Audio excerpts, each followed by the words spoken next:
कुणी आलं तर चहा पाजायला त्याला वेगळी भूमिका काय लागते. बघा कुणी कोणालाही भेटू शकतं. आता 3 वर्षापूर्वी तेच आले नसतील आणि आता ते येत असतील तर आम्ही काय करणार त्याच्यामध्ये.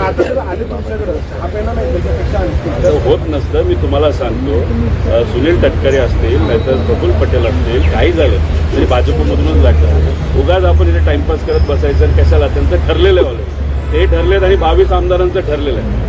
त्याच्याचबरोबर एकनाथ शिंदे साहेबांच्या काही आमदारांचं ठरलेलं आहे. त्यामुळे ज्या गोष्टी ठरल्या आहेत त्या आपण इकडं वेडं वाकडं बोलून हे होईल ते होईल असं मोघम बोलून चालत नाही. जे आहे ते आहे. भाजपमधून ते लढणार. फक्त प्रक्रिया ही जरा फास्ट झाली.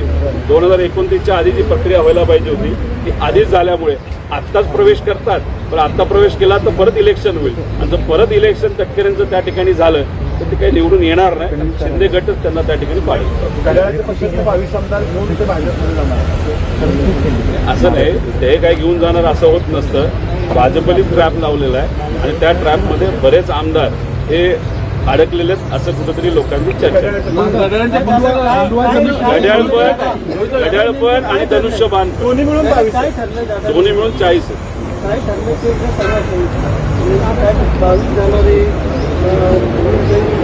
काय करतो, माझ्याकडे एक ॲफिडेव्हिट येईल सगळ्या बाजूला. ते आलं की मी देतो तुम्हाला. पहिलं तुम्हाला पाठवतो. विषय एवढाच असतो. 22, 23 का 22.5 हे मला नाही सांगता येईल. विषय एवढाच आहे की लोक आहेत जी संपर्कात आहेत. आता तुम्ही मला बघा, विखे पाटील साहेबांना श देण्यासाठी कोल्हेंना तिथे MLC बनवलं. आता कोल्हेला तिथे MLC बनवलं असेल तर मग तिथला जो दादांचा पक्षातला आमदार आहे काळे, हे काय यांच्याच पक्षातून उभे राहतील का? मोकळं झालं ना तिथून. त्या ठिकाणी BJPतून ते उभं राहते. आता तुम्ही इतर ठिकाणी सुद्धा बघितलं तर ऑलरेडी रणनीती. आता तुम्हाला मावळचा आमदार काही ह्या पक्षात राहील असं वाटतं का? तो जाणार आहे भाजपमध्ये. हे सगळं सगळ्यांना माहिती आहे. उगाच आपण पतंग उडवत मी किती प्रेमाचा मग मिठी मारणं आणि रडून रडून किती वेळा रडणार. माझं एवढंच म्हणणे, दादांसाठी आता कुणीही त्यामध्ये डोळ्यात पाणी आणू नका. प्रयत्न करा, लढा. नाहीतर कोणतरी मिठी मारते, लढते, भाषण करते.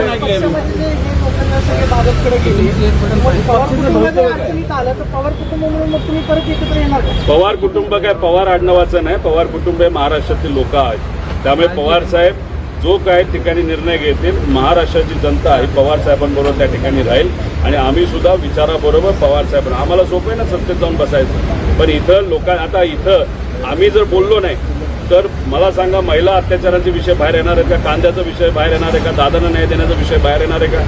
मग आता नीटचा परीक्षेतला विषय बाहेर येणार आहे का? आम्ही सुद्धा जाऊन बसलो होतो. लोकांसाठी कोण लढणार? त्यामुळे पवार साहेबांनी आम्ही सगळ्यांनी भूमिका घेतली की आज लोकांच्या हितासाठी रस्त्यावर राहून त्या ठिकाणी लढायचं. मित्रपक्ष बरोबर आहेत, आम्ही लढत राहणार. लोकांनी निर्णय घ्यायचा की बरोबर राहायचं का विरोधात जायचं.